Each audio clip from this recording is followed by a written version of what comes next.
law of attraction. I know a lot of people in this room love the law of attraction. What is the law of attraction? Ralph Trine wrote, and you've got it in front of you. It's being handed out by Lauren. The law of attraction works universally on every plane of action, and we attract whatever we desire or expect.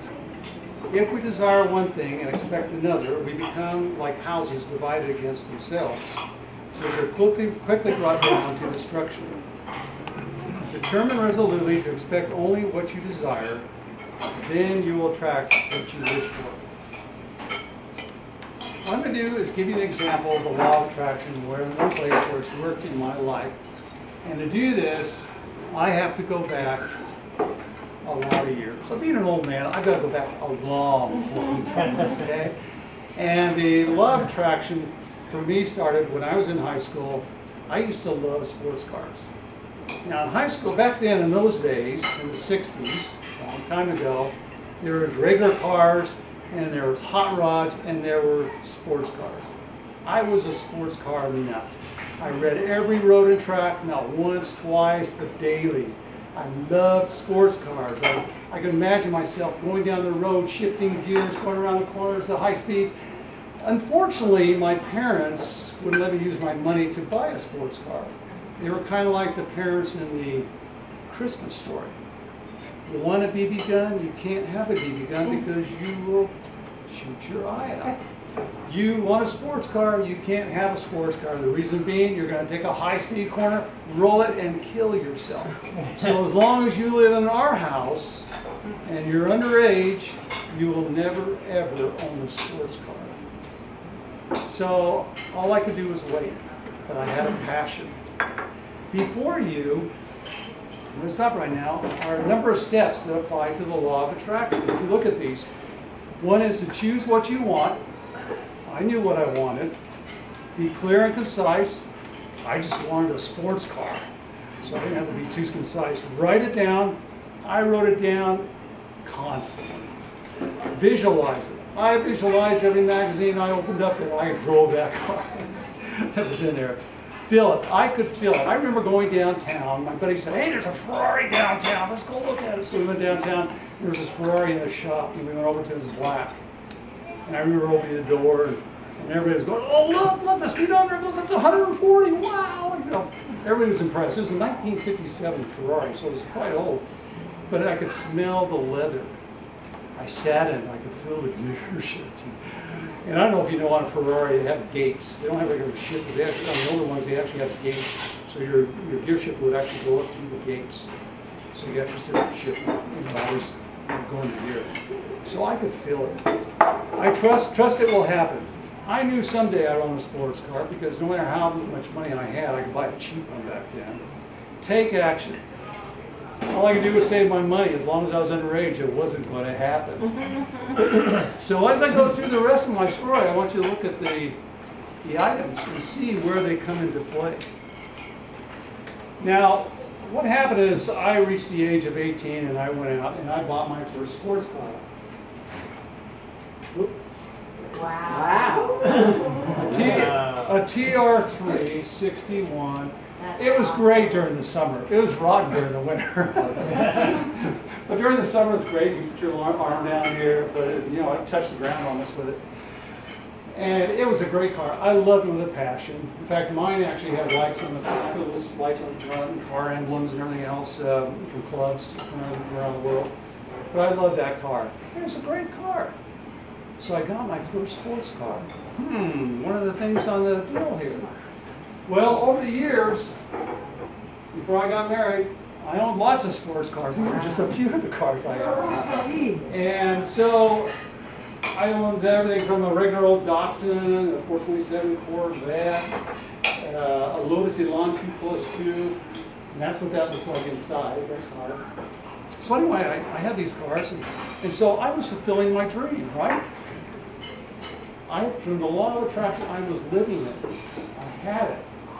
Then when I got married, I moved up, and I got rid of the regular cars. I had a regular car, but I wanted to collect a car, so I went out and bought an XK150 Jag, put it in the garage, take it out on weekends, drive it around, put it in the garage. loved the little car, ultimately sold it. Then what happened is one day, after I was married and I was on my way to Price, Utah, I was driving down the Price, and I happened to see, and this is hard to believe, a quarter of a mile away, I've gone back and measured it to that house, a quarter of a mile away there was a car that was covered.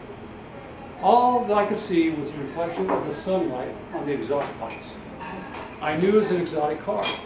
One reason is back then I had moved up. I had gotten into exotic cars. I didn't own one, I couldn't afford one. But a friend of mine got me into them, and so I was actually selling them for millionaires.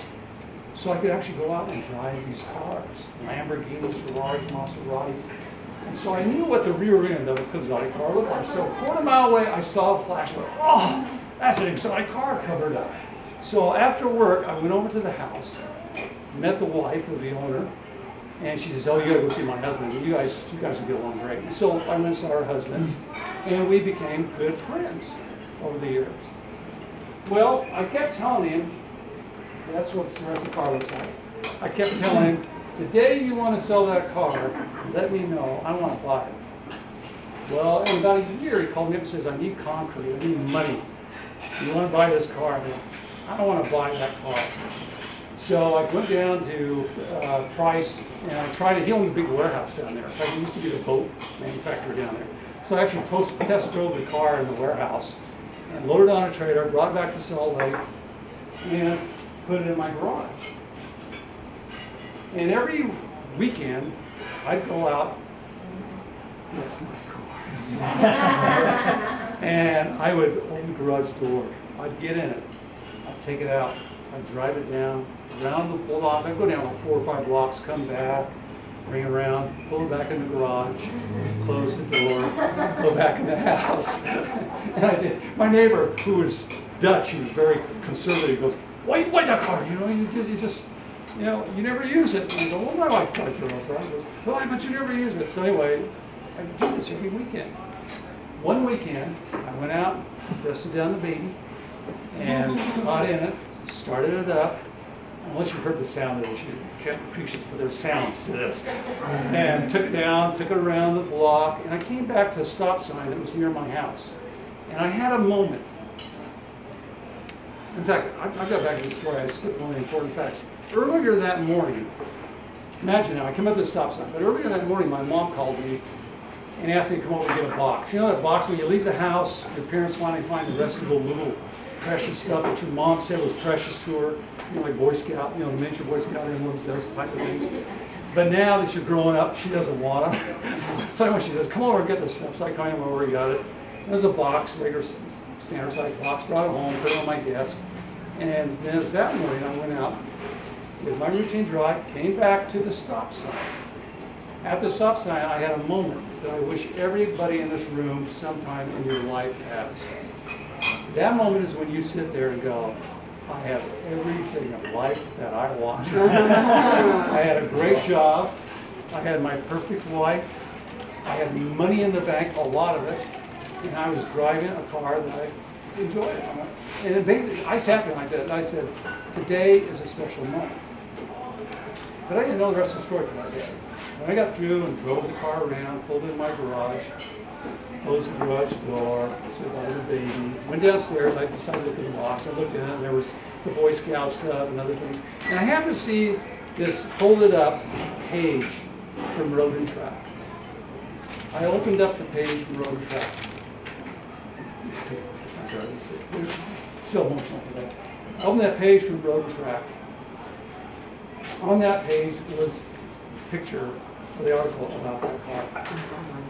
On that page, I had written my dream car. Now, I had totally forgotten that. Years went by, I had not seen that. They only make 200 of those cars in the world. I had one in my garage. So does the law of attraction work?